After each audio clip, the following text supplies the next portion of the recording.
I read a piece in the New York Times Magazine this morning called "The Unraveling of Inside the Unraveling of American Zionism." Zionism is the belief that the Jews have a right to a homeland in the land of Israel.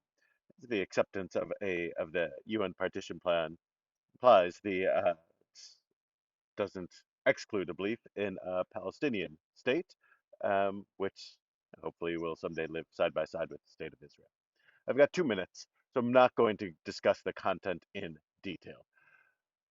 But it did make me think of this week's Torah portion. Oh, we'll get back to the unraveling of American Zionism. This week in Toldot, we read the story of Yaakov and Esav. And Jacob, portrayed in the Torah, is no saint. In fact, he is deeply, deeply flawed. But he is family. And in the Torah text, which is distinct from the Midrashic tradition, God neither rewards nor approves of Jacob's often conniving actions.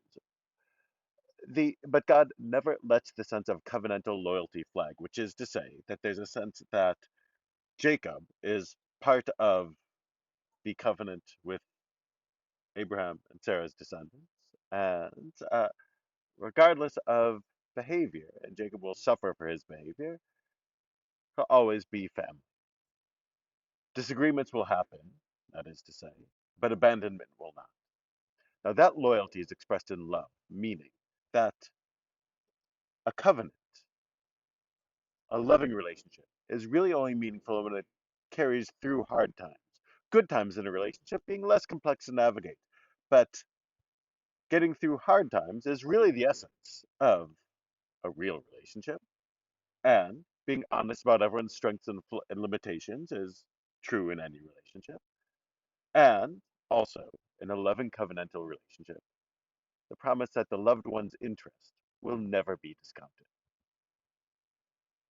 I think that's all the message, one of the messages of Parshat Toldot in this week's Torah portion is. So I don't know. I don't know if American Zionism is unraveling or if that's just wishful thinking for those who hope it will. But I do know that the Torah gives us a model for maintaining a relationship in an imperfect world. For Israel, it doesn't mean never criticizing it. Sometimes people say that you can't criticize Israel without being accused of anti-Semitism. That's flat wrong. I disagree with the Israeli government's policies on construction in the post-67 territories. I have an easy time saying it, and I don't fear being accused of anti-Semitism. A covenantal relationship doesn't mean never disagree. It means that we always look out for the well-being of the other. And if we're giving the impression that Jews supporting each other's well-being is unraveling, then I think we're missing the mark. There's a way to navigate the very, very difficult situations and to try and find peaceful, secure futures for Israelis and for Palestinians. But it really involves acknowledging that as Jews, we have a covenantal relationship with each other. Jacob in the Torah is shown as being deeply flawed, but still part of the family. American Jews are deeply flawed, but still part of the family. Israeli government positions are deeply flawed, often, but we still have a sense of peoplehood with each other, and we still are obligated to care about each other and look after each other's well being. That's what it means to be in a family.